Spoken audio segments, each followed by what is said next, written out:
Viridiana fue sentenciada y pagó una condena de prisión. Nunca me dicen por qué delito yo estaba siendo procesada. Lo único que yo veía en los exhortos era que decía terrorismo y acopio. Estoy en libertad, pero sigo presa.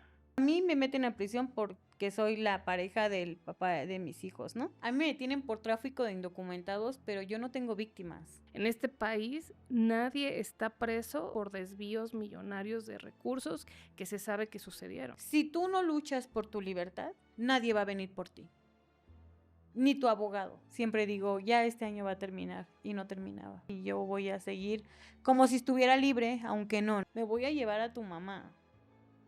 Yo me confieso lo que quiera, ¿no? Si dicen hazlo, yo lo hubiera hecho, con tal de que ella no hubiese llegado a ese lugar. Y me di cuenta que yo no sirvo para ser violentada ya, ¿no? Calladita te ves más bonita. Pero no, en realidad sí tenía que hablar. Lo que nos pasó no nos define.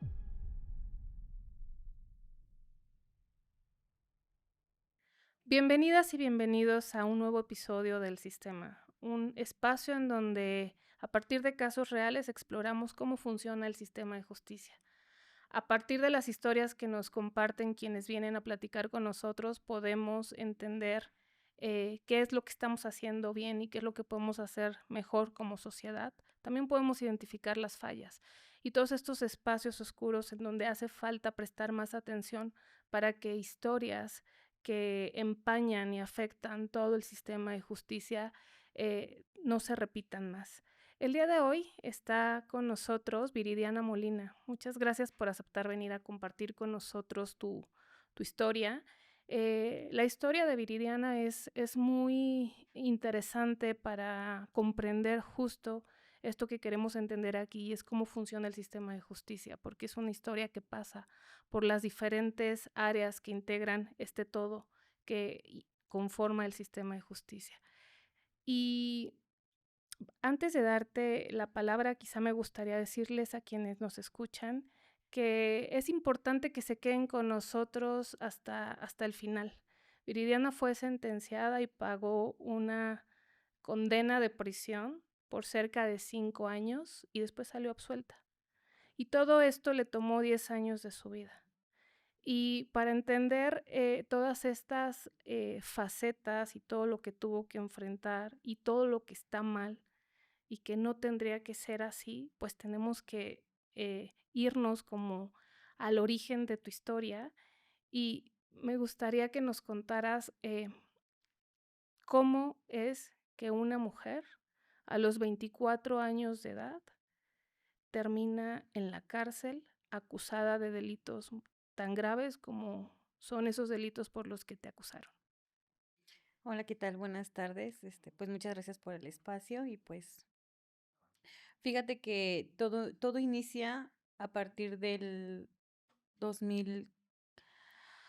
Ay, 14. todo inicia en el 2012, ¿no? Cuando yo conozco al papá de mis hijos. En realidad yo no tenía como conocimiento por lo regular siempre romantizan como las relaciones, ¿no? Ay, es que cuando tienen hijos es porque se querían o se amaban, ¿no? O sea, en realidad mi relación con la persona con la que me vincula no hubo como esa intimidad tan a fondo, ¿no? A mí me procesan por los delitos de tráfico de indocumentados, dinero de procedencia ilícita y delincuencia organizada. Esto te lo digo ahora, pero en el momento cuando a mí me detienen, ellos me hablaban primero ellos llegan el 14, fíjate cómo me empiezo a nortear. Ellos llegan en el 22 de agosto del 2014. Ellos llegan el 22 de agosto del 2014 y cuando yo veo la cámara veo pura gente encapuchada. ¿Cuándo van por ti? Cuando van por mí. Pero no iban por mí, iban por el papá de mis hijos.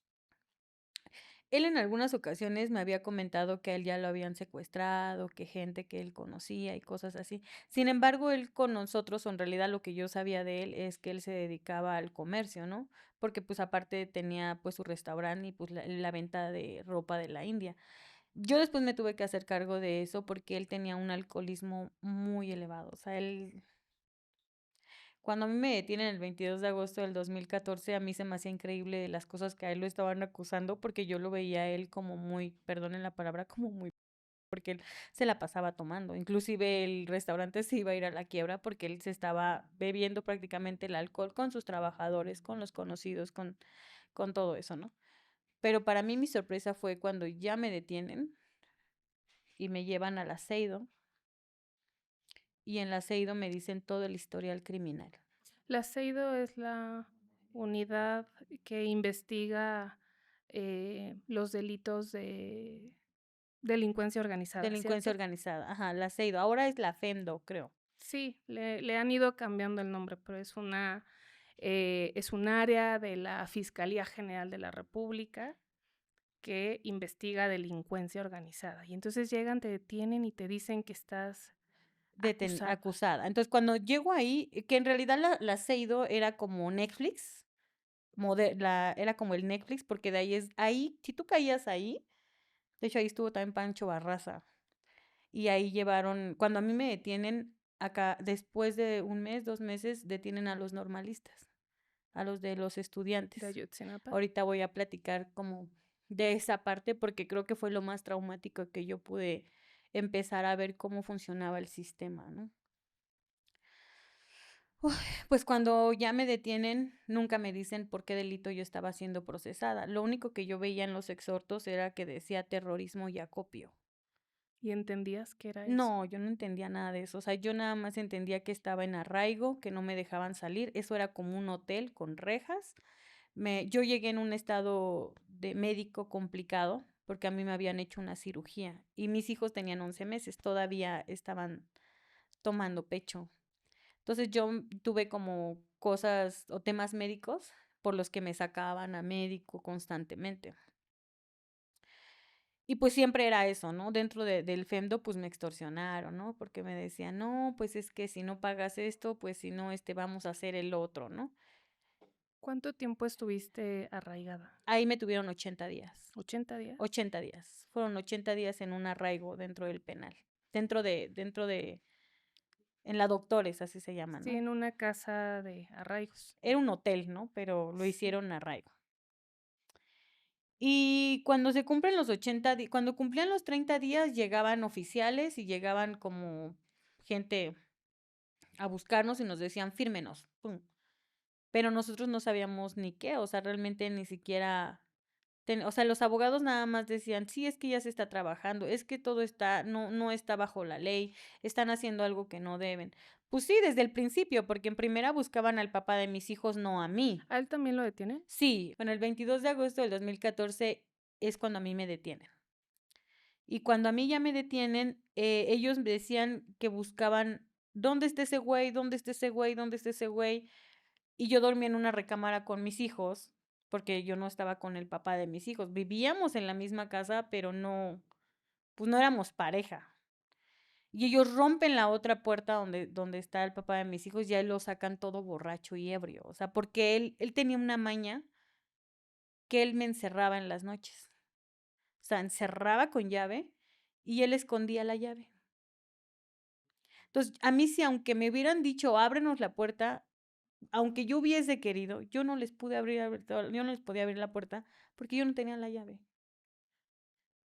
Entonces, ellos entran, yo lo que hago es irme a la recámara donde están mis hijos y yo nada más escuchaba las pisadas. Ta, ta, ta. Ya cuando me dijeron, ábrenos o reventamos la puerta, ¿no? Y mis hijos estaban en la cama. Y por inercia lo único que hice fue agarro la cobija, les tapo la carita y les dejo así, ¿no? Como para... Y abro la puerta y yo me iba hacia atrás, o sea, yo iba totalmente hacia atrás y yo les decía, pues no dispares, pero yo ahí cuando veo ya eran casi como 16 hombres y como unas mujeres, ¿no? Todo un operativo Todo un operativo, haz de cuenta que estaban agarrando a no sé quién, ¿no? para detener a 2 personas. Ujú. Y yo hacia atrás y luego dijo, ¿dónde? Y lo primero que me dijo uno de los oficiales, me acuerdo que estaba con el pasamontañas y así, ¿dónde está la caja fuerte? Era, ¿dónde está la caja fuerte, hija de tu? Y yo, pues yo no sé cómo no, pum, me da con algo aquí, yo no sé qué fue, pero ya no me crece cabello. Y yo me noqué, o sea, yo me quedé como, uy, como me perdí totalmente, ¿no? Pero yo pensaba: "Mis hijos, mis hijos, mis hijos, mis hijos", porque ellos estaban en la cama. Ellos estaban apuntando literal también hacia la cama. O sea, mis hijos los estaban 11 meses, mis gemelos, en la cama. Fue un trauma, o sea, para mí era un trauma, no solamente que estaban encapuchados, otra, yo estaba casi desnuda porque no traía yo me acababa de bañar. Era como la una y tanto cuando ellos entraron. Fue algo muy, no sé, denigrante, porque ahí tú no eres nada, o sea, tú simplemente te están investigando, como dicen, ya valiste madre ahí y no tienes tu derecho de cómo pedir ayuda, ¿no? Y lo curioso es que yo marqué todavía a la garita donde estaba el policía de la unidad y les dije: "Llame a la policía". Y él me dijo: "Me Pues ahí tienen están en su casa. encañonado", ajá, "me tienen encañonado y ellos son la policía". O ¿Y en sea, qué momento ujú. te enteras de qué es de lo que te están acusando? Uf, Ahí no. ahí no, o sea, ahí claramente no me entero de por qué me están acusando. Yo me entero de que me están acusando en el arraigo por terrorismo y acopio. Y de que el que ingresa, personas ilegales a territorio mexicano, esos exhortos por ahí los tengo, ¿no? Pero yo no sabía realmente, pues, ¿yo qué hacía? O sea, okey, sí, pero entonces, ¿yo qué hago? O sea, ¿por qué me tienes aquí a mí, no? Y me tuvieron un mes, otro mes, hasta que se cumplieron 80 días. Y un día antes de que yo saliera, me fueron a ver, porque iban a vernos gente de Estados Unidos, y más al papá de mis hijos, y a mí me enseñan una foto de una amiga, que era mi amiga, o yo pensé que era mi amiga, y fue cuando yo entendí como muchas cosas. Ella es una de las denunciantes. Ajá, ella es de las que denuncia, pero en Estados Unidos. Ujú. Y empecé a entender su película, empecé a entender muchas cosas. Pero el papá de mis hijos no me daba respuestas. Lo único que sé es que en la misma Seido, cuando me estaban pegando, cuando me hincaron, me ponían fotos y todo lo que ellos hicieron, era que me decían: "¿Lo conoces?". "No, ¿cómo no, hija de tu madre?", ¿no? Y lo único que sé es que yo escuchaba audios cuando decían: "Pues sí, pues es que ella es la mamá de los hijos, y mientras ella sea la mamá de los hijos, nosotros no podemos acercarnos a él, a trabajar con él". No, pues hay que verlo de un levantón, hay que ver, o sea, yo empecé a ver el riesgo en el que yo estaba, y yo también después escucho cuando él decía: "No sé qué voy a hacer con ella, pero ya estoy pensando", ¿no? El papá de tus hijos El papá decía de eso. mis hijos diciendo eso, o sea, eso yo lo estaba escuchando cuando a mí me tenían en la Seido, y mientras me estaban haciendo esto acá, yo escuchaba a otro coacusado que le estaban pegando al lado, o sea, él lo tenían así como horrible, no, no, no, o sea, yo Tú tenías escuchaba, 24 años, ¿y el yo papá tenía. de tus hijos? Uy, el papá de mis hijos ya es muy grande, él me triplica la edad. Okey. Quizá, conviene decirle a quienes nos están escuchando una cosa que es importante, me parece, y es que todas las historias de todas las personas son importantes, pero hay algunas que tienen una especial relevancia porque su caso marca un antes y un después en términos de impartición de justicia. El caso de Viridiana es uno de estos casos. Ahora estamos hablando de lo que del año 2014, de los primeros momentos de su detención, pero 10 años después, casi 10 años después, hay una sentencia que marca un antes y un después, y por eso son importantes todos los detalles. Ujú. Entonces, estás en arraigo, te están torturando, te estás medio enterando de qué se te acusa. ¿Y en qué momento te acusan y te presentan ya Ante el penal, ante el Ministerio Público y con qué pruebas se sostiene que tú eres, probable responsable de delincuencia organizada, tráfico de personas, de indocumentados, de indocumentados y de operaciones con recursos de procedencia ilícita? ilícita? Pues mira, después ya de que me detienen ahí en el arraigo, se cumplen los 80 días y me acuerdo mucho de esto, ¿no? Uno de los que fueron, que según me investigaron, que era el fiscal o algo así, él me dijo: Pues no quisiste hablar, Chandrita, no quisiste cooperar. Te voy a traer una sorpresita. Y el día que nos volaron a Tepic Nayarit, vi la sorpresita. Ese día estábamos en el aeropuerto y ese día es cuando veo que traían esposada a mi mamá. Entonces traen esposada a mi mamá y yo pues le digo, mamá, ¿tú qué haces aquí? Pues es que dicen que tú declaraste en mi contra. ¿Qué declaraste? No, pues yo no. Yo en esa parte no te puedo decir como qué más pasó porque yo entré como en un estado de, de locura, pero era como algo que me nublaba. O sea, yo lo que quería era golpear al papá de mis hijos, pegarle a todo el que se me acercara, porque yo tenía impotencia del por qué a mi mamá se la trajeron, ¿no? Cuando ella y yo, o sea, nunca tuve yo como una relación muy buena familiarmente con ella, pero estábamos, ¿no? En ese lapso de que ella conoció a mis hijos, estaba en esas cosas. Entonces, como que sí se metieron en una tortura más allá, porque yo ahí, desde ese momento, yo ya no viví solamente una sentencia sin número. O sea, yo ya llevaba la sentencia de mi mamá. O sea, el saber que mi mamá también ya estaba en proceso. Ella también fue acusada Sí, por los mismos por delitos. los mismos delitos. O sea, pero curiosamente, después de que ya nos pasan nos llevan a Tepic Nayarit, ahí yo me di cuenta que, como nos decía el oficial, ¿no? Aquí eres tú, nada más tú, nada más tú. Yo no podía opinar, decirles, mi mamá necesita médico o algo así, porque me dijeron, usted no es ella, señora. Entonces yo ya no sabía el cómo poderla apoyar o poderla ayudar porque yo ya estaba pues sometida totalmente, ¿no? Yo no me entero ahí exactamente de los delitos por los que estoy procesada hasta cuando me ponen en las cámaras y nos dicen delito y yo me quedaba registrándome. ¿Cámaras de medios de comunicación No, las cámaras de, sí nos llevaron cámaras de medios de comunicación, pero esos videos no salieron o de GC?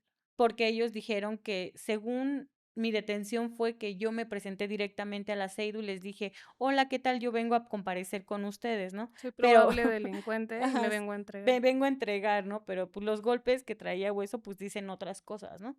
Pero bueno, el chiste es que cuando ya en el penal te registras entre las cámaras y te dicen delito. Ah, O sea, te paras y así, y yo no sabía ni qué era delito, yo nada más les dije terrorismo, o sea, es, pues por eso era lo que decía mi exhorto, ¿no? Ya pasó, después de ahí que nos llevan a Tepic Nayarit, de ahí es cuando nos llevan ante el juez y es donde nos dicen que estábamos procesados por dinero de procedencia ilícita, delincuencia organizada y teníamos tráfico de indocumentados. Y sí lo recalco mucho porque no es sino es de indocumentados, ¿no? ok, Que nosotros los pasábamos a territorio estadounidense. ok. Y ya pues para mí fue como un shock porque yo dije, pues en primera, yo ni voy a la frontera, ¿no? O sea, mi cabeza decía, yo ni voy a la frontera, ¿En ¿no? dónde pasaron, dónde vivían ustedes? ¿En qué Nosotros estado de la vivíamos en la República? salida de Cuernavaca. Ah, En aquel tiempo vivíamos en la entonces tu salida. primer traslado es de la Ciudad de México a Tepic Nayarit. Ajá, no, mi primera fue, ajá, del arraigo, después Tepic Nayarit. Y ya en Tepic Nayarit, pues no había avance, no había nada, porque estar presa en Tepic Nayarit era que no existías para el mundo, ¿no? Ahí habían mujeres que se morían, habían mujeres que se cortaban, que necesitaban atención médica y ahí no llegaba nada. Un penal federal. Un penal federal. O sea, no existía nada. Y pues, ¿quién nos iba a visitar hasta allá, no? Y en ese tiempo estaba el que llama paga. Todavía era el que llama paga. Pues, ¿quién iba a recibir mis llamadas? Pues nadie, porque obviamente generaba dinero, ¿Y ¿no? quién te visitaba hasta allá? Nadie. ¿Y a tu mamá también la trasladan a Tepic? Sí, las dos estuvimos allá presas. Y luego, ¿cómo es tu proceso? Pues es que ¿Qué primero te recuerdas? vinculan, para poder que se diera la delincuencia organizada, me vinculan como con 12 personas más, pero de estas personas con las que a mí me vinculan, yo no las conozco. O sea, ni siquiera tienen como, o de cómo conocernos, o sea, no, o sea, son gente, unas que vivían en Cuernavaca, unos que vivían acá, unos que vivían allá, donde nosotros no nos conocíamos. Solo conocías al papá de tus Y hijos a y mi a tu mamá, mamá. y a mi mamá. Y el papá de tus hijos era el líder. Supuestamente el líder. O sea, y yo cuando le pedía respuestas o algo, él también decía, yo no los conozco. Pero pues yo ya estaba toda enclochada en el proceso, ¿no? Entonces te vinculan. Me vinculan. Inicia tu proceso. empieza mi proceso, me vinculan a proceso. Llego a Tepic, Nayarit, y en el 2016 es 2 años después. 2 años después, es cuando dicen todas las mujeres de aquí de Tepic, Nayarit, del entronque carretero, se van a ir a Morelos, A la prisión Federal federal de de mujeres. Morelos. O sea, todas ya sabíamos. Y yo por un lado dije, ay, está bien porque soy de la Ciudad de México y allá voy a poder ver a mi familia o no sé, te haces muchas cosas en la cabeza, ¿no? Me someten al proceso, de ahí hacen el traslado masivo de todas las mujeres del fuero federal de ahí de Pic Nayarit a Morelos. Eso empezó en diciembre. Y ¿Cómo las trasladan? uf, primero empezaron como a catalogar, a separar perfiles, perfiles, perfiles, perfiles. Allá había un módulo que le decían las monjas, que eran como las mejor portadas, ya saben, ¿no? Siempre, nunca van a faltar. Y estaban como las más mal portadas, ¿no? Y las peligrosas, me imagino, Claro. por el delito del que las acusaban o Pero por era, comportamiento real. según eso, pero en realidad te voy a decir una cosa, cuando nos llegaban a catear en Tepic, Nayarit, pues no sé, a lo mejor tú piensas que iban a sacar el cuerno de chivo, ¿no? O que iban a sacar la mota, la coca, o no, sacaban manzanas, sacaban comida, porque nosotros ahí nos estábamos muriendo de hambre. En ese tiempo estaba la que nos daba de comer, que era Cosmopolitan, pero pues se rigen por una porción la que nos tienen que dar, entonces muchas teníamos mucha hambre. Guardábamos comida, guardábamos panes, los molletes, porque nos daba mucha hambre ahí. Y después de ahí que les ponen el asterisco a las compañeras. Pero antes de que nos cuentes esta parte del, Ujú. del traslado, durante esos 2 años que estás en Nayarit, privada de tu libertad en una prisión federal, ¿quién te defiende y quién te visita? Uy, pues mira, cuando yo estaba ahí, desafortunadamente yo confié en un abogado que era el que defendía al papá de mis hijos, porque él lo pagaba, ¿no? Yo no me metía como en eso porque ellos decían, no, deja que el abogado haga todo. De repente como que confías en eso. Sin embargo, yo ya me di cuenta que había conflicto de intereses porque el abogado estaba vinculado con el abogado de la otra causa que era la que me acusaba a mí. Entonces, claro que era conflicto de intereses y que no podían defenderme, Pues ¿no? tenías abogado, pero no te estaban defendiendo. A mí no. O sea, el abogado particular defendía al papá de mis hijos, a la otra contraparte y así, pero a mí no. O sea, ¿Y yo quién lo que te vi es que no. visitaba? Nadie. Durante 2 años no recibiste No. visitas? ¿Y tus hijos, tus bebés? No sabía dónde ¿Dónde? estaban. Y entonces regresémonos a los traslados, porque eso es importante. Ujú, Hay todo, aquí tratamos de no hacer muy legales las conversaciones para no confundir, pero sí hay toda una regulación y hay razones de por qué las personas que son detenidas tienen que estar preferentemente en los lugares en donde viven, en donde tienen su comunidad. Y solamente en casos excepcionales, por diferentes motivos, se justifica que las trasladen. Y una de estas razones es eso, el que las personas que están privadas de su libertad reciban incluso las que tienen sentencia. Tú ni siquiera tenías una sentencia, entonces todavía estabas a los ojos del sistema de justicia bajo esta cobertura de presunción de inocencia. Pero hay que decir que también las personas que están privadas de la libertad porque cometieron un ilícito también tienen derechos y entre esos derechos está el que reciban amor y el que reciban visitas. Entonces, no es cualquier cosa que pongan a una persona en una prisión o en otra. Entonces, ujú. bueno, no fue ese el caso, te avisan que te van a trasladar de penal y en tu caso eso suena a que es buena decisión porque vas a estar más cerca de donde creciste o de donde vivías. Pues de mi familia, ¿no? Queda más cercano de la Ciudad de México Claro, Morelos. ajá, a Ujú. la Ciudad de México. Y ya, pues pasa, llegamos a Morelos y en eso, tómala, entra la ley de ejecución penal, ¿no? Y de repente dicen, ya no se va a usar amparos, ahora tienen que usar la petición administrativa. Y uno dice, pues quién sabe qué chingado sea eso. Lo único que sé es que mi abogado no me defiende y que yo estoy viendo que el abogado de acá está metiendo pruebas y que no está haciendo nada a mi favor, ¿no? Entonces yo ahí es cuando yo empiezo siempre, creo que yo desde que entré a la prisión, yo dije, yo no pertenezco aquí, yo no tengo por qué estar aquí y yo me voy a ir. Pero al principio ahí no tienes esa fuerza, porque yo cuando estaba en Tepic, yo sí me quería.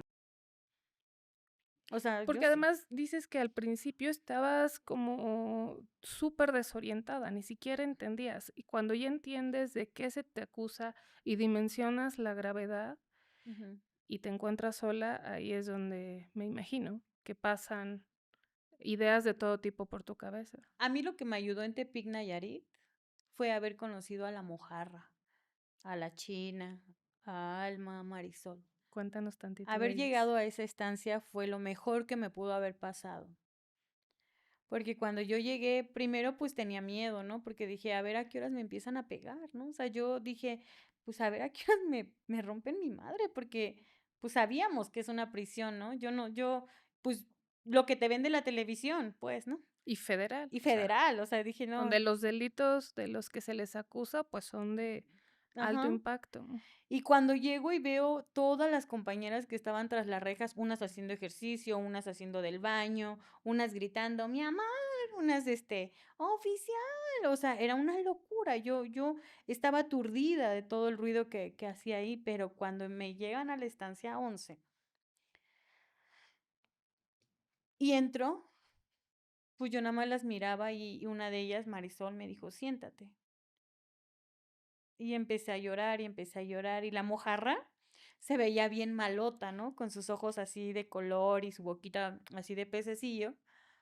Se siente y me dice, no llores, ya no llores. Y yo la miraba hasta como con pucheros, como decir, no, porque no me pegues, ¿no? Pero es cuando me dijo, yo estoy aquí, ¿por qué delito estás, no? Y se iban presentando otras, ¿no? Y la china, muy soberbia, ella con sus chinos ahí, ¿no? ¿Y por qué delito estás? ¿No? Y después empecé a ver que ellas ya habían pasado por lo mismo, ¿no? Nunca me pegaron ni nada, pero me quedó muy clavado algo que me dijo la mojarra ese día.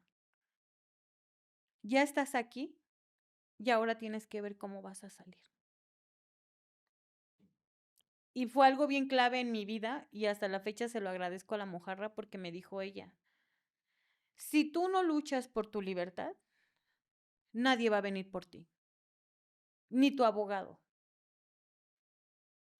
Ese día yo lloré un chingo, porque dije, bueno, pero ¿cómo lucho? No sabía. Sí, era un llamado a regresar a la realidad, despierta. Sí, No es despierta. un sueño. Y lo que sigue de aquí en adelante está en tus manos, O sea, la mojarra fue de la alguna mojarra. manera. Ujú. Y ya, pues después de eso empecé a juntarme con gente que sabía de leyes, empecé como a relacionarme, entender, hacía preguntas, ¿y por qué esto? ¿O por qué las compañeras cuando las notifican apuntan? ¿Qué apuntan? ¿Por qué lo hacen? Y es cuando llego una vez llorando de una audiencia, porque el papá de mis hijos ahí me dice, si yo no salgo, tú no sales. Y mi mamá con la migraña al lado, ¿no? Entonces, yo sentía que yo me moría, a lo mejor me hacía la fuerte y a lo mejor decía yo aguanto, pues yo aguanto, pero mi mamá no sé, ¿no? Porque ella le daban las migrañas muy, muy fuerte, o sea, a pesar de que teníamos nuestras diferencias y peleábamos y cosas así, pues tampoco yo iba a querer que ella sufriera porque ella no tenía por qué pasar eso, ¿no? ¿Estaban juntas? No, ella estaba en un pabellón, yo no sabía de ella, pero te juro que si a mí me hubieran dicho, me voy a llevar a tu mamá, yo me confieso lo que quiera, ¿no? Si que dicen hazlo, yo lo hubiera hecho, con tal de que ella no hubiese llegado a ese lugar. A ella también la trasladan a Sí, Morelos. ajá. Oye, y a ver, entonces, han pasado 2 años, te trasladan a Morelos. Entonces ya llevas 2 años, 2 años y medio en proceso. Ya sabes de qué se te acusa. ¿Con qué pruebas te vinculan a un proceso y te mantienen en prisión? ¿Qué Sin pruebas hay en tu pruebas. contra? me tienen ahí sin pruebas porque, ojo, a mí me detienen por tráfico de indocumentados, pero yo no tengo víctimas. O sea, a mí me detienen porque el Ministerio Público dice y piensa que yo trafico. O sea, no hay Señalamiento directo. videos, no hay víctimas, no hay señalamientos directos ni indirectos que digan, ella me tuvo retenido o ella me llevó a tal lado. No hay nada. No, ya no. Y sería imposible porque el tráfico que ellos manejan es aéreo. O sea, yo los llevaba, o sea, yo ni siquiera trabajo en temas migratorios, ¿no? No hay una sola prueba No, en tu expediente. Ok. Y sin embargo, ¿cuántos años estuviste en total detenida? pues fue desde el 2014 hasta el febrero del 2019. O sea, agosto del 2014 hasta el 20 de febrero del 2019, cuando me dan la libertad. Pero en el transcurso del proceso me quitaron un delito, que me quitan tráfico de indocumentados. Ok. En el 2019 me llega la resolución de que se me había quitado el delito de tráfico de indocumentados, porque efectivamente no tenía señalamiento.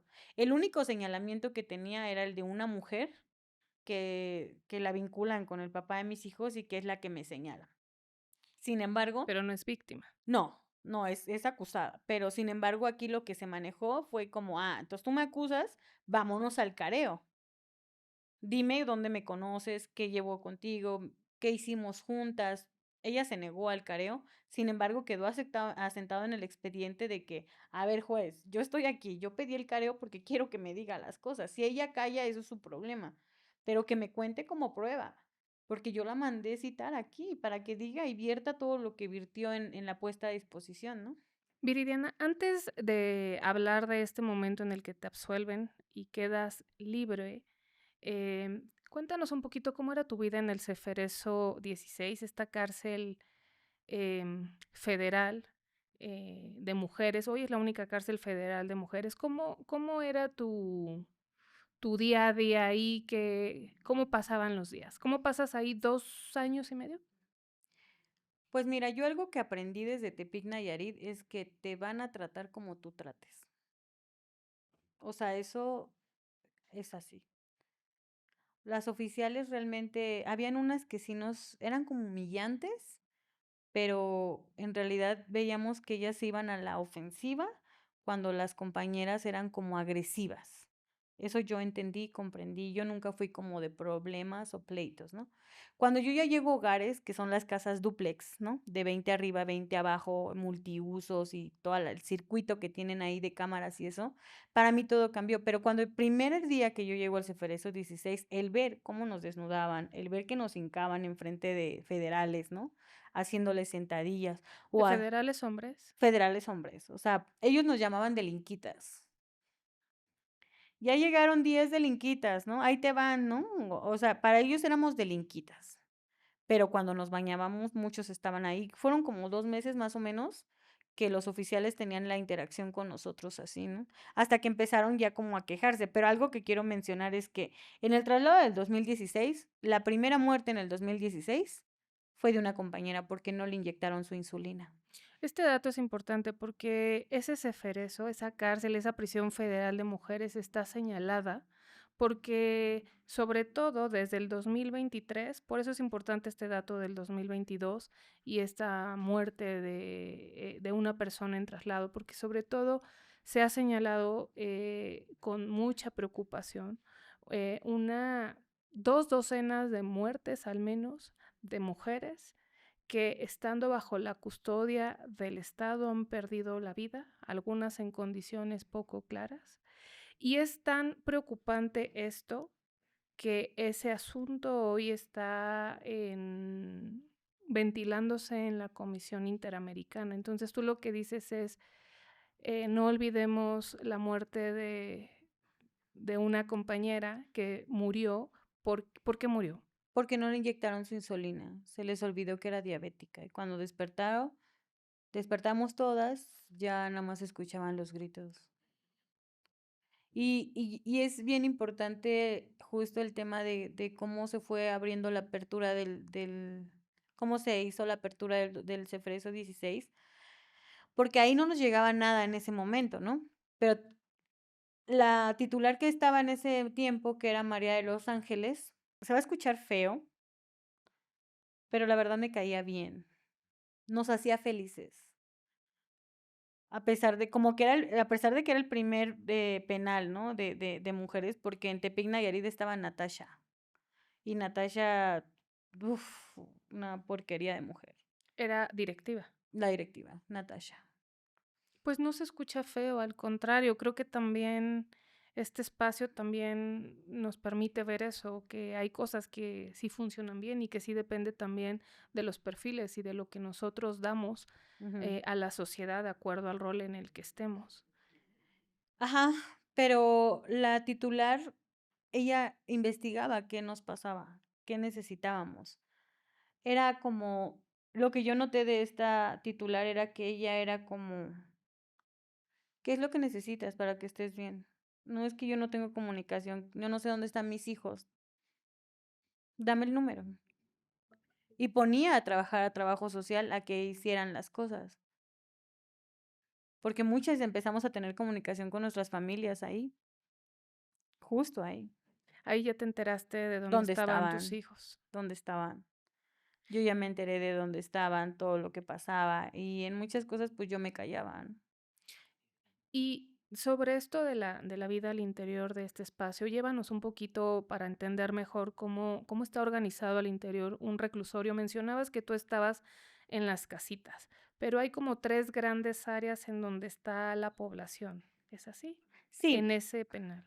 pues haz de cuenta que lo que son módulos, los módulos son como tipos bunkercitos, igual, son 20 hacia lo largo y 20 hacia arriba, ¿no? Hay como una herradura en medio, que es donde es la torre de control, se puede decir, la que abre todas las puertas de todas, y la cámara en el centro y las Es multiplicámaras un que están sistema al lado. eléctrico Sí, te tiene que abrir la oficial. Te, te, te tiene con que un abrir botón. con botón. Ujú. Si no, no puedes salir. Son 2 camas, el baño ahí que es de metal. Y había una simulación de espejo, pero era como una lámina. Al principio, al ser nuevos, veíamos por primera vez nuestro reflejo, porque en Tepic Nayarit no había espejo. Creo que eso sí fue como algo muy traumático cuando ya te ves y ves tu cara.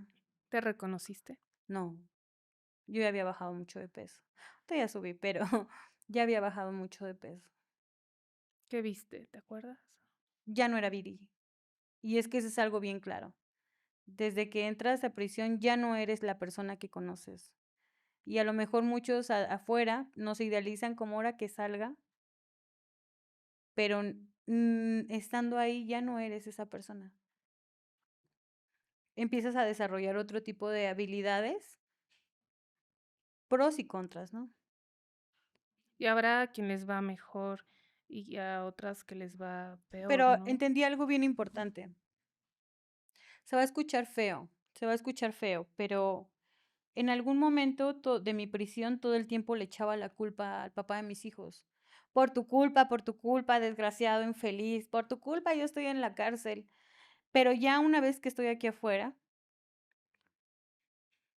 fue puente, ¿no? Pero la culpa fue mía.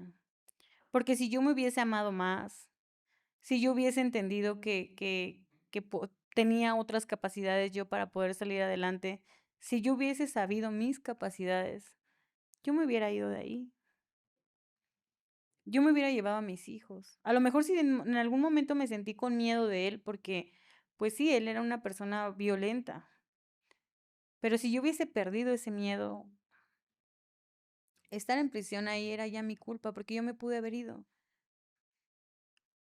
Pero realmente tenías esas alternativas en ese momento, siendo tan jovencita, siendo mamá. Es que justo es ese juego que te juega ese juego que trae tu cabeza, porque yo ahora comprendí que posiblemente sí, posiblemente no, pero no las veía yo en el estado en el que yo estaba, ¿no? Aparte, él me generó pero yo se lo permití porque yo me quedé ahí escuchándolo, ¿no? En la parte de estás gorda, quién te va a querer con tus hijos, que esto. Entonces, yo ya estaba como muy mal en esa parte de efectivamente, ¿no? O sea, ¿cómo lo voy a hacer con mis hijos, no? ¿Cómo lo voy a hacer con mis 3 hijos? ¿Qué voy a hacer? Pero creo que si yo hubiese tenido como esas alternativas de haberme conocido antes, o haber tenido como ese poder que ahora tengo yo, o así, eso no me hubiese pasado. Claro, es resultado de todo lo que Claro. viviste. Sí, o sea, sí, en su momento le eché la culpa, desgraciado, perro infeliz, por tu culpa estoy en prisión, y esa fue mi parte de negación. Esa es la parte de la negación dentro de prisión, por tu culpa, porque la mayoría de las que estamos en prisión no somos responsables del delito. O sea, mi culpa, pero yo no soy responsable de lo que me están acusando. No, tu caso, por eso decía que Ujú, es muy interesante. ujú, No porque los otros no sean importantes y no es porque unos valgan más que otros, sino es interesante porque justo exhibe y hace que por primera vez la Suprema Corte de Justicia de la Nación diga, a ver, vamos a ver este caso con perspectiva de género. Pero no solo desde la investigación, no solo porque eso ya lo había dicho en un asunto anterior, en el caso de Mariana Lima, ujú. una joven mujer también a la que su pareja le quita la vida. En tu caso, y tampoco es porque fuera la primera vez, porque tristemente de eso están llenas las cárceles, pero sí por primera vez dice, a ver, vamos a ver los hechos de una manera distinta. Vamos a ver los contextos, las violencias, las alternativas, porque se dan cuenta la ministra ponente y los ministros que apoyan esta sentencia, la que votan a favor, que en este país muchas de las mujeres que están en reclusión lo están por su vínculo con su pareja sentimental, Claro, no porque haya una prueba. O sea, muchas de ellas ni siquiera sabían que ellos tenían actividades ilícito. ilícitas cuando las tenían, porque también sabemos de casos en donde a las mujeres se les vincula porque la pareja está acusada, pero sale el hombre porque no se acredita ese delito y las mujeres se quedan recluidas. Entonces, esto que tocas es muy importante, el tema de los vínculos afectivos o no necesariamente, lo decías también tú al principio, no necesariamente afectivos, los vínculos que se generan con alguien por alguna razón de la vida y que hacen que en muchos casos, habrá otros en donde es otra la historia, no todos los casos se pueden explicar, cada caso es diferente, pero tu caso sí, o sea, lo que te incriminaba, lo que te lleva a la cárcel, lo que te mantiene es un vínculo con una persona. Y él fue sentenciado, él sí fue, Es que lo curioso es que toda la causa penal que del 2014 todos fuimos absueltos. incluyéndolo a él, Unos no, porque, unos traían portación de arma y cosas así, otros delitos. otros delitos. Pero por los delitos que estábamos procesados, todos salimos absueltos, todos, o sea, sin excepción. Ok. Tu mamá, todos. Ajá. Y aquí justo viene también la doble moral de nuestro país, ¿no? O sea, aquí a mí mi vínculo, a mí me meten a prisión porque soy la pareja del papá de mis hijos, ¿no? Ese fue mi delito, ¿no? Pero, por ejemplo, en Los Capos, ¿no? De uno bien conocido, su mamá sabía en qué andaba y ella nunca pisó prisión. No, Y porque el sistema de justicia, y eso también no es propio de México, tristemente es selectivo, pero no es selectivo para priorizar aquellos delitos que son realmente mucho más lascivos. Hay un autor italiano muy famoso que las palabras son duras, pero creo que sirven para ilustrar esta, este lado negativo del funcionamiento. Dice, en la cárcel están, hay excepciones, pero los pobres y los ignorantes, los que no tienen dinero para defenderse o los que no saben cómo defenderse. Y eso sí, también hay que decirlo.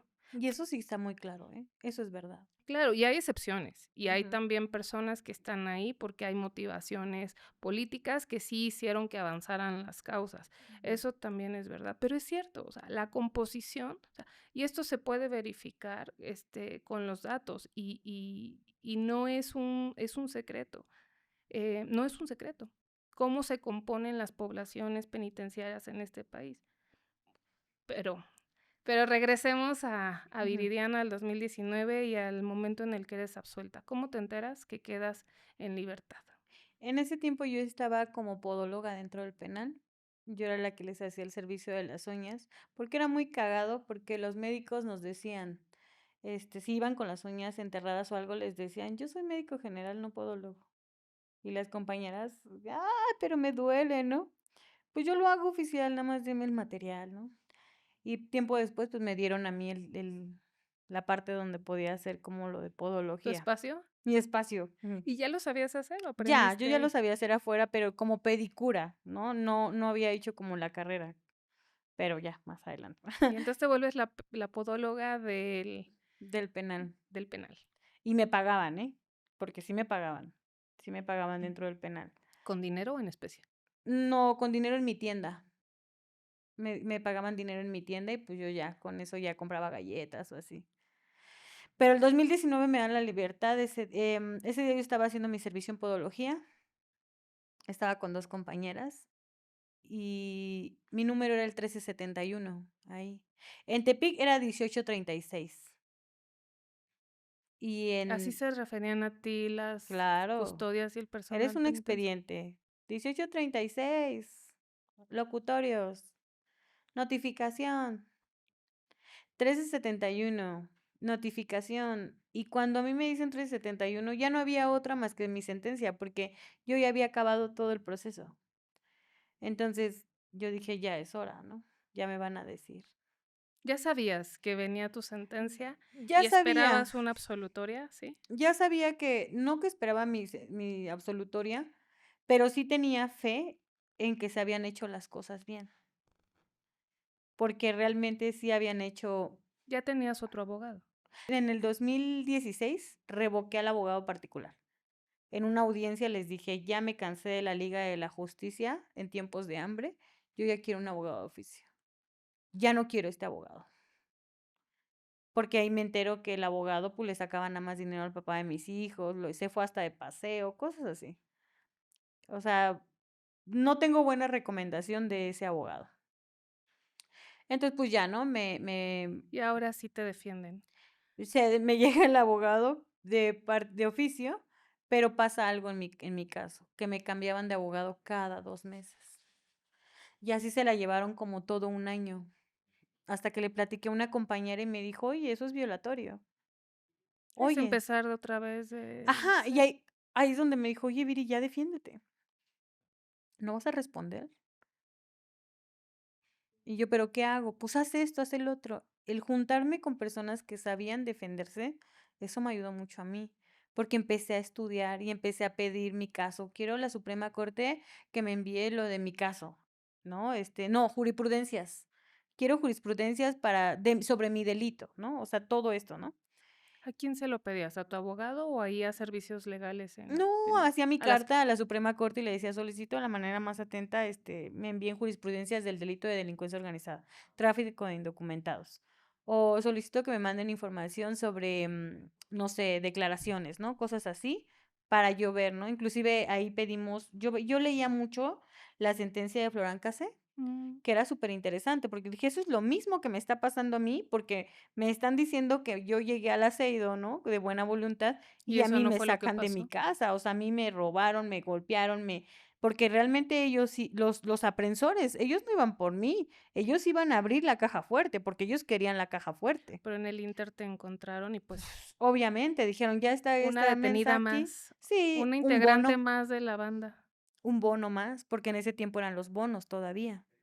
5,000 por cada quien que agarrara, ¿no? Entonces agarran a 14, porque fueron aumentando más conforme la marcha y metían otra, y metían otra, y metían otra. Una bandota. Una bandota, o sea, decían, era una cédula transnacional que se dedicaba a las operaciones de tráfico de indocumentados y dinero de procedencia ilícita. Y cuando tú veías, bueno, ¿y de dónde era la procedencia ilícita? Es que viene del Congo y de Irlanda. Yo no sé. Yo me reía, yo veía así y dije: "Ay, no manches, o sea, esto está pero bien". Una película Bueno, y entonces llega ese momento, me imagino, tan esperado. en Ujú. donde te dicen, ¿qué te dicen? Ya te vas. Nada más el notificador me dijo: "Viri, vengo por ti". Y tú ya sabías. Empecé a llorar. Dije: de verdad, ya vengo por ti". Me dicen: "Tienen menos de 24 horas para sacarte". Yo no lo podía creer porque dije: "Menos de 24 horas me van a sacar mañana", porque te tarda mucho ese trámite. Pero no, a las 12 de la noche, a las 12, justo a las 12 de la noche empezaron 1371, tal, tal, tal, tal. Y cuando veo a mi mamá, ¿no? Que también ya se iba. Pero creo que lo más traumático de esto de la prisión fue el tema de mi mamá. O sea, el que se hayan llevado a mi mamá fue que me sentenciaron sin ningún número. O sea, el tenerme ahí, yo ya estaba viviendo una sentencia. Saberla ahí, el que me culpara, y con todo derecho, ¿no? Decir, por tu culpa está aquí. Lo que te digo, que pasa eso, el tema de la negación, de no aceptar. ¿En Morelos hablabas con ella? ¿Se podían En encontrar? Morelos vivimos un tiempo juntas, pero fue complicado. Esa parte fue complicada porque, como te digo, yo no tenía buena comunicación con ella, yo nunca tuve como una relación buena con ella y pues le hacen esto, pues obviamente ella explota conmigo, ¿no? Entonces yo dije, no la quiero cerca, mejor cada quien en su lugar y así, por lo regular me tuvieron viviendo a mí sola. ¿Y salieron al mismo tiempo? Sí, salimos al mismo tiempo, pero justo era 2019, Sales absuelta. salgo absuelta, limpia, sin nada. Esto fue en febrero del 2019 y Y a tómala. empezar otra vez la vida, ¿cómo tómala? Pues es que salí y realmente no tenía nada. No tenía dónde dormir a mis hijos, no tenía nada. A Sa- mí me habían quitado todo. Cuando sales, ¿a dónde? ¿Quién te recibe afuera? ¿A dónde vas? Va ¿Cuándo ves a uno, tus hijos? cuando salgo me recibe uno de mis primos y me llevan a la casa de una tía. Pero, pero pues es una casa ajena, ¿no? Entonces, una cosa son mis hijos o ¿Y ahí así. estaban tus hijos? Sí. Una cosa que recuerdo mucho es que me decía mi tía y mi tío, ellos no van a quererse dormir contigo porque ellos están acostumbrados a nosotros. Y yo me les acerqué a mis hijos y les dije, ¿se quieren dormir conmigo? Y ya traía uno colgado acá y al otro colgado acá, ¿no? Y mi hija. Creo que me sentí frustrada porque pues no tenía. Los bebés los dejas de ver a sus con 11 meses de vida y cuando sales ellos tienen Ellos decían la mamá de la bocina, porque ellos conocían a su mamá por una bocina. Yo solamente tuve una visita y fue justo en diciembre del 2019, o sea, ya casi para salir. Y fue un ratito, ¿no? Pero pues mi bebé ya tenía como problemas. Uno de mis hijos no podía hablar bien, no tenía problemas de lenguaje y el otro tenía problemas de, pues que se hacía, ya había popis o así, ¿no? Entonces, de control de esfínter. Ajá, entonces para mí eso fue cuando salí, era como pues tener paciencia porque yo era la que me tenía que adaptar a ellos, no ellos a mí. Y ellos ya tenían su rol de vida, ¿no? Y aparte uno ya sale con esos traumas, porque aparte te voy a decir una cosa y es una realidad de lo que te digo, ya no somos las mismas. Nuestros hijos ya no son nuestros hijos. Y te lo estoy diciendo literal. O sea, ellos saben, nos estiman, saben que somos nuestras mamás, pero nosotros ya no somos su autoridad. Entonces me costó mucho trabajo el empezar con mis hijos otra vez, otra vez, otra vez. Y, y más si tu crianza ya se tiene que compartir con otras personas. Claro. Entonces aquí es un tema muy delicado. Sí, sí, delicado y complejo. ¿Y por qué no se termina? Si sales absuelta, si no hay pruebas, ¿por qué no se termina en ese momento el proceso penal? Ah, pues porque al MP se le antoja apelar. O sea, el MP dice, no, yo no estoy conforme con la absolución, apelo. Entonces, apela, me meto el amparo, ¿no? Apelan la decisión para que sí seas sentenciada y Sentenciada. condenada. Aquí yo no sé cómo sea en el caso del MP federal de ese momento, pero sí sé cómo funciona esto de las apelaciones en algunos momentos de las fiscalías. Yo estuve muchos años, bueno, algunos años en la era Procuraduría todavía, no era Fiscalía Ujú. de la Ciudad de México, y era una obligación para los ministerios públicos que estaban en esa área, el apelar todo lo que fuera contrario a lo que ellos avanzaban. No importa si realmente pensaban que había elementos, era otra vez una cuestión estadística, ¿no? Para poder tener números que presumir y decir, bueno, de todas estas que nosotros avanzamos y que se cayeron, pues en una segunda o en una siguiente instancia las volvimos a Ujú. meter y a lo mejor ahora sí las ganamos, ¿no? Entonces, pero no hace sentido desde un punto de vista de una política de persecución de delitos apelar todo, porque los recursos siempre son limitados, los recursos humanos también de la fiscalía tendrían que estar impugnando o persiguiendo esos asuntos en donde sí hay pruebas y donde sí hay elementos de culpabilidad y donde sí hay víctimas, pero bueno, entonces apela el Ministerio Público, dice, oiga, no, ella esto no se ha terminado, está indebido que la dejen en libertad. ¿Y qué pasa? Pues apela y resulta que entre todo eso que apeló el MP me sentencia. Pero tú Y en libertad. yo en libertad. Entonces, yo apenas estaba buscando trabajo, pero como era 2019 fue cuando entró el COVID. Entonces, estaba sin trabajo, sin identificación, con mis 3 hijos. Entonces, yo estaba como muy perdida. Y justo cuando ya voy a entrar a ver lo de un trabajo, me habla por teléfono el abogado y me dice: "Pues tienes de 2, o te entregas o vete a la fuga, porque ya te sentenciaron". Un abogado te recomienda que te pierdas. Un abogado de oficio. ¿Y qué haces? Pues es que eso lo escucha mi hijo. Y yo me le quedé viendo a mi hijo, o sea, volteo y veo a mi bebé, y me dijo: "¿Por qué te quieren volver a llevar a la cárcel?", ¿no? Y ya le colgué al abogado. Dije: "No, hijo, eso no va a pasar", ¿no? No sé de dónde uno saca el no va a pasar. Entonces, yo me preparé.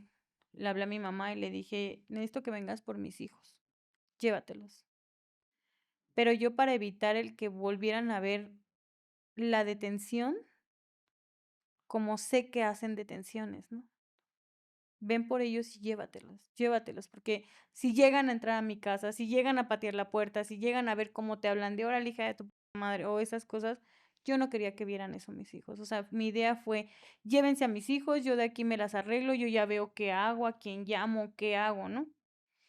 Y la verdad es que a mí tuve muchos ángeles, porque dentro del penal, yo ya empezaba a entender el tema de las leyes, cómo funcionaban, cómo se iniciaba la declaración, porque cuando yo le decía a mi compañera: "Es que a mí me detuvieron así", y ya lo dijiste en tu declaración, tenía 3 años dentro de prisión y yo no había declarado. Yo no había declarado porque el abogado particular me decía: "No hables, quédate callada, ¿para qué vas a declarar?".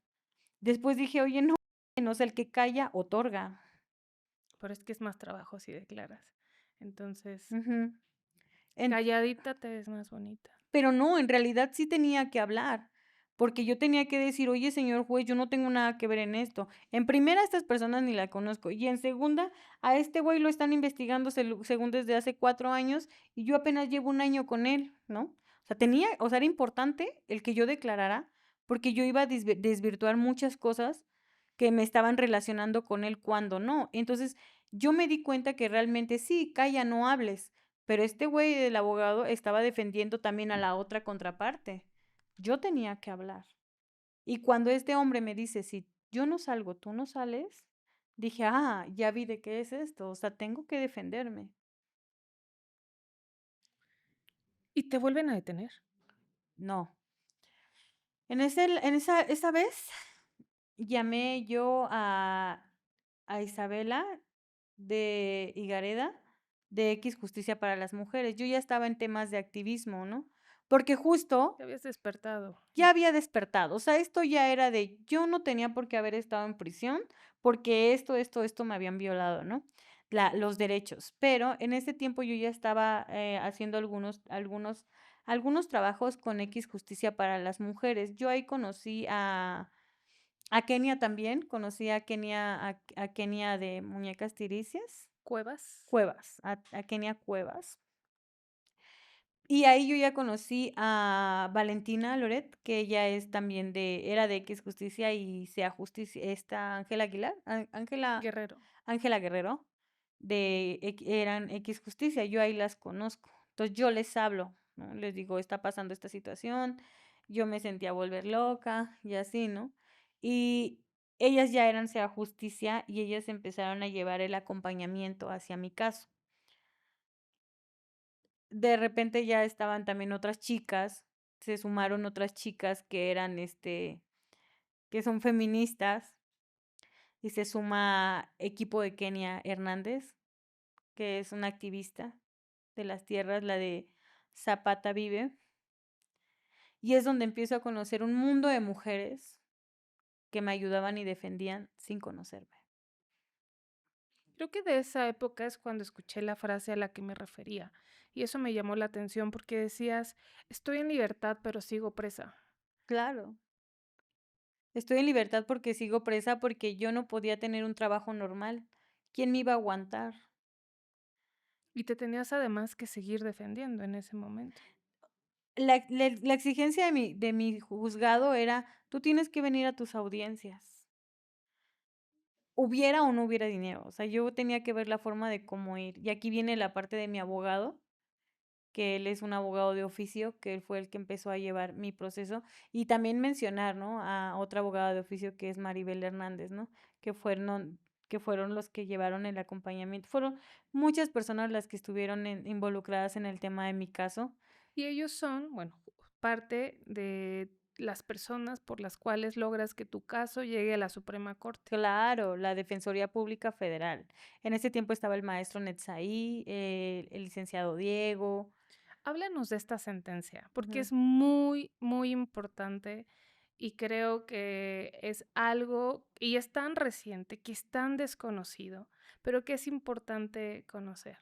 Pues bueno, yo al principio estaba sorprendida porque yo dije, uy, pues me van a sentenciar, o sea, ya no había manera de que entrara mi proceso, o sea, estábamos a un paso de que si no era aceptada por la Suprema Corte, pues yo ya traía orden de aprehensión. O sea, era inevitable que yo iba a pisar otra vez la prisión, eso era claro. Entonces, cuando entra la Defensoría Pública, es quien hace como el tema de mi proceso, y pasa, antes de que entraba la ley Saldívar. O sea, estábamos a días, así. Estamos en el año 2000. En el 2022. Y es cuando ya llega a la Suprema Corte, hicimos alguna manifestación en la Suprema Corte y estábamos escuchando la sentencia. ¿Es ahí en donde vas vestida de color beige? Siempre voy vestida de beige a protesta porque yo no soy azul, o sea, yo defiendo los derechos de las personas privadas de su libertad, ¿no? Pero ahorita voy a hablar como de ese tema, pero yo me fui vestida de beige y realmente fue cuando creamos como el movimiento anticarcelario de mujeres injustamente presas y justamente las que estamos relacionadas por relaciones asimétricas de poder y en temas de que sí nos vinculan con hombres por ser la amante, la amiga, la prima, La novia, la la novia, la esposa, la esposa, hija. sí, la prostituta, o sea, cualquier cosa, eso, o sea, y era como fundamental esto, ¿no? Yo me acuerdo mucho de una palabra de una chica que me dijo, Viri, si ganamos esto va a ser un precedente, ¿no? Y yo me le quedé viendo, estaba llorando, y yo le decía, pues no entiendo qué precedente se puede dejar, ¿no? Porque ahí tú no asimilas qué es lo que está pasando. Yo lo único que sabía era que no podía tener un trabajo. Yo lo que sabía es que si yo trabajaba, tenía que trabajar 3 veces más para poder mantener a mis hijos, tener dónde vivir, porque me quitaron todo, yo no tenía dónde vivir. Y yo lo único que sabía era de que yo ya era una bomba una bomba de tiempo que quería explotar. O sea, yo desde que salí, yo no pude tomarme un descanso, porque todo el tiempo estuve defendiéndome en la defensiva, que vete al juzgado, que ahora vete a Morelos, que vete aquí. O sea, yo ya era una bomba de tiempo para explotar. Ya tenía como mi neurosis ya muy, muy... De repente, nunca pude como asimilar mi posprisión de ya acabó, porque no había acabado. No, porque apelan y tienes que volver a defenderte y tienes que ir a la corte. Y hoy esa sentencia de la corte se ve diferente porque ha pasado 2 años y porque puedes ver hacia atrás y sabes cuál es el fin de la historia, pero en ese momento ni siquiera tienes claro que vas a alcanzar.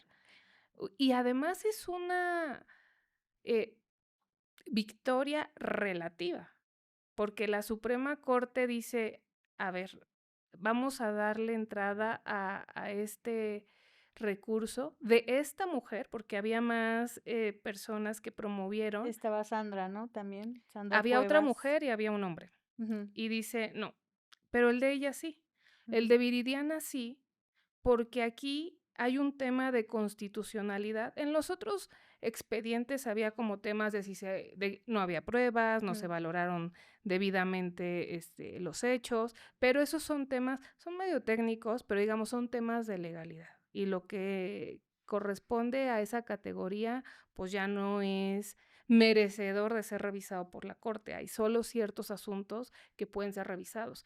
Y en tu caso dicen, aquí hay un tema de constitucionalidad que nos obliga a revisar toda la doctrina, todos los precedentes que hemos emitido en materia de perspectiva de género y vamos a ver cómo se aplicó eso a este caso, a este contexto en particular, en donde lo que sí queda como muy evidente es que lo que a ti te vinculaba con todos esos años en la cárcel y con esos delitos era la relación que tenías con el papá de tus hijos. Y ahí la corte, si no me equivoco, empieza a decir, pero esto era una relación de poder, porque ella trabajaba en realidad, recibía un sueldo, era una empleada de él, trabajaba como mesera o como dependienta de la tienda de ropa, pero además ella viene diciendo que necesitaba ese dinero para poder cubrir las necesidades de sus hijos. Y, y así es como va explicando por qué tu caso era importante y por qué dice, hey, a ver, todo el mundo, tribunales de todo el país, cuando estamos ante asuntos que implican acusaciones hacia las parejas, tenemos que ser mucho más estrictos en cómo vinculamos estos casos con una acusación penal. Pero digo que eso pues era, me imagino que ha de haber sido muy satisfactorio y eso es algo que además trasciende tu caso y es un estándar de actuación para todos los casos similares. Y sin embargo, pese a esta sentencia, pese a esta nueva directriz, no se termina ahí para ti el proceso. ¿Por qué? Pues no, no se terminó ahí el proceso porque era volver a repetir el proceso desde origen, ¿no? Entonces retornan todo mi caso a donde inició, que era en Porque dice, Morelos. sí, debió haberse juzgado así y como no lo hicieron, te lo regreso Ujú. para que la juzgues como tenías que haberla juzgado.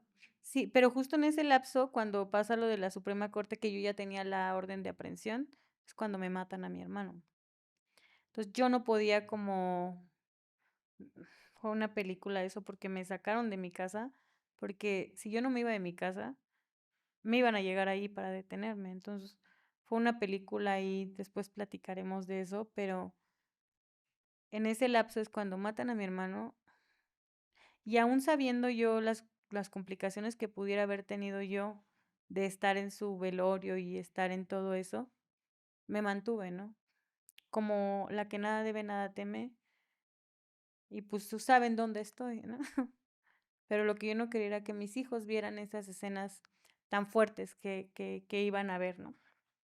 Y que ya habían visto una vez, pero eran muy Eran muy pequeños. pequeños, ajá, entonces yo ya no quería eso. Y ahorita, pues apenas, ¿no? Fue ya fue hace como 4 meses. Es decir, en el 2024, Ujú, 10 años después de que empiece este caso, finalmente quedas ahora sí absuelta. absuelta. Pues fue en diciembre realmente, 10 años después.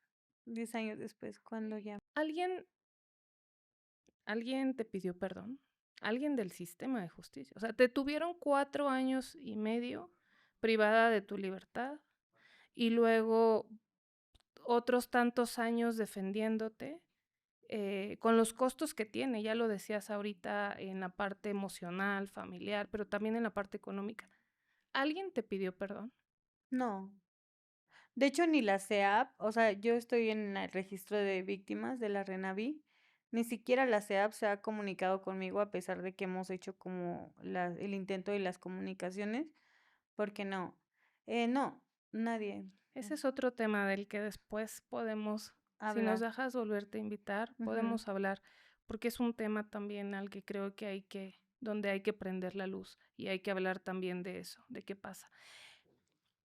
¿Quién es Viri después de todo esto que viviste? Y una vez que se termina ¿cómo se retoma la vida? ¿Qué te saca de la cama? Eh, ¿Quién es Viri?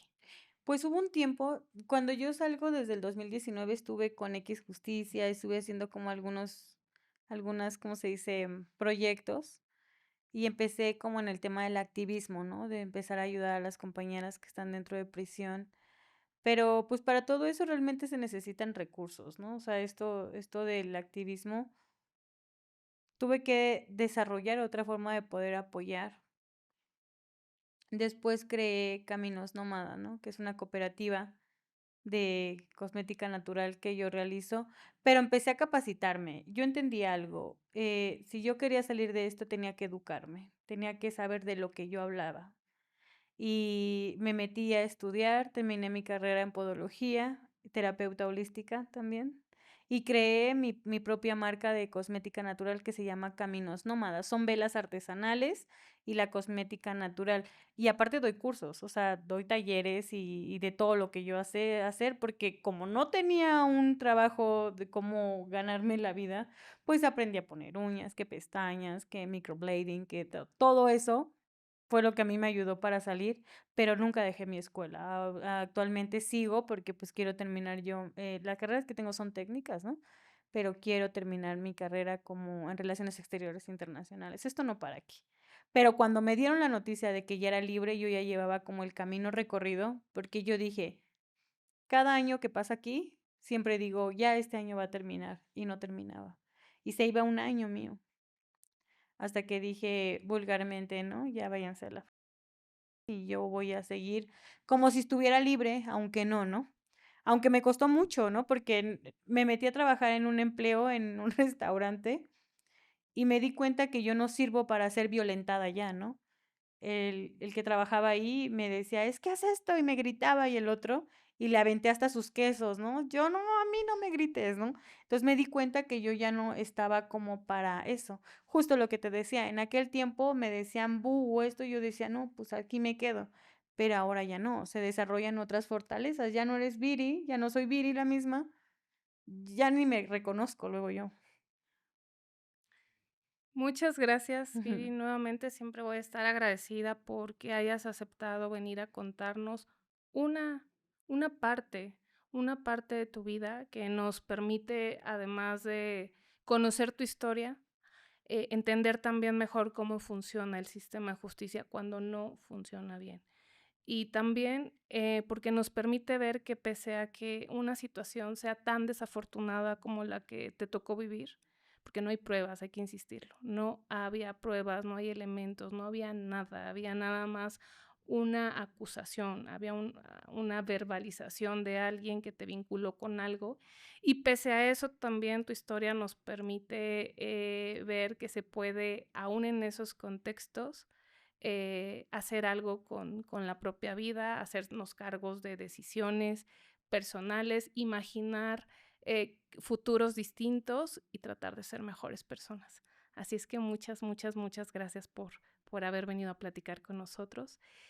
Y a ustedes que nos acompañaron en este episodio, les damos también las gracias por seguir apoyando este proyecto. Les agradecemos que se suscriban al canal. Esa es la manera en la que podemos, en la medida en que hagamos una comunidad, podemos asegurar tener nuevos invitados y nuevas invitadas y historias como la de Viridiana.